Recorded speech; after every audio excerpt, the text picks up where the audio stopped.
नाशिक महानगरपालिकेच्या स्थायी समितीची निवडणूक बिनविरोध पार पडली असली तरी पडद्यामागील राजकारणाने चांगलीच खळबळ उडवली। राष्ट्रवादी काँग्रेसचे नगरसेवक मुकेश राणे यांनी सभापती पदासाठी अर्ज दाखल करत भाजपासमोर अनपेक्षित आवाहन उभे केले होते। संख्याबळ अपुरे असल्याचे माहीत असून देखील राष्ट्रवादीने घेतलेली ही आक्रमक भूमिका राजकीय वर्तुळात चर्चेचा विषय ठरली। महापौर पदाच्या निवडीवेळी राष्ट्रवादी काँग्रेसने भाजपला बिनशर्त पाठिंबा दिला होता।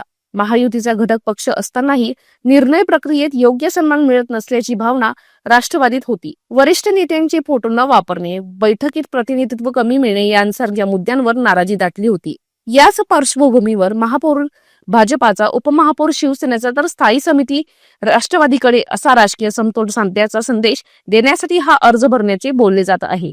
स्थायी समिती ही महापालिकेची आर्थिक कन्या मानली जाते, त्यामुळे या पदावर दावा सांगत राष्ट्रवादीने महायुतीत आपले स्थान स्पष्ट करण्याचा प्रयत्न केला।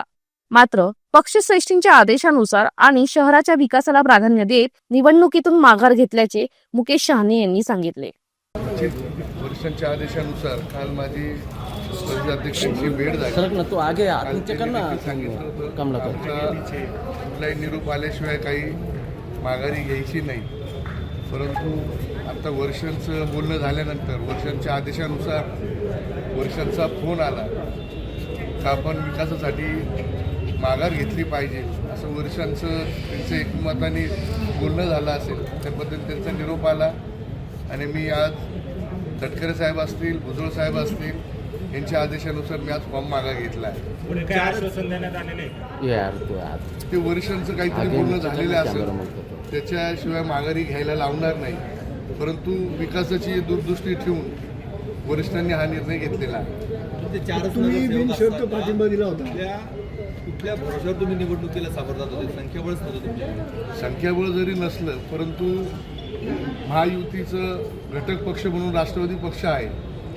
तुम्ही बघितलं असेल, महापौर त्यांच्याकडे दिलं, शिंदे सेनेकडं उपमहापौर दिलं, तर स्थायी समिती ही युतीला सामावून घेण्यासाठी वरिष्ठांनी मुख्यमंत्र्यांकडे विनंती केली होती, परंतु त्यांचा काय निर्णय झाला असेल त्या निर्णयानुसार मला त्यांनी आता माघार घ्यायला लावली, त्यानुसार आपण माघार घेतलेली आहे। महापौरांचं असं म्हणणं आहे की बिनशर्त पाठिंबा दिला होता, तर मग नंतरच्या काळामध्ये अशा कुठल्या अटी शर्तींचा मुद्दा येत नाही?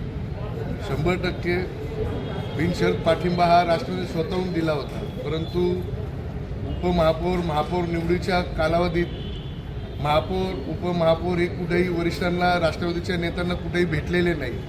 भुजबळ साहेब असतील, तटकरे साहेब असतील, सुनेत्राताई असतील, यांनाही कुठल्याही प्रकारे ते भेटले नाही। शहरात सगळीकडे होल्डिंग लागले होते, महायुतीचे सगळे प्रोटोकॉलनुसार फोटो टाकले गेले, परंतु राष्ट्रवादीला तिथं डावलण्यात आलं होतं, त्या अनुषंगाने हा फॉर्म भरला गेलेला होता। या संपूर्ण घडामोडींमुळे नाशिकच्या राजकारणात महायुतीतील अंतर्गत अस्वस्थता उघड झाली आहे। बिनविरोध निवड झाली असली तरी राष्ट्रवादीच्या या दबावाच्या डावामुळे भविष्यातील सत्ता समीकरणांमध्ये नवे संकेत मिळत असल्याची चर्चा राजकीय वर्तुळात रंगू लागली आहे।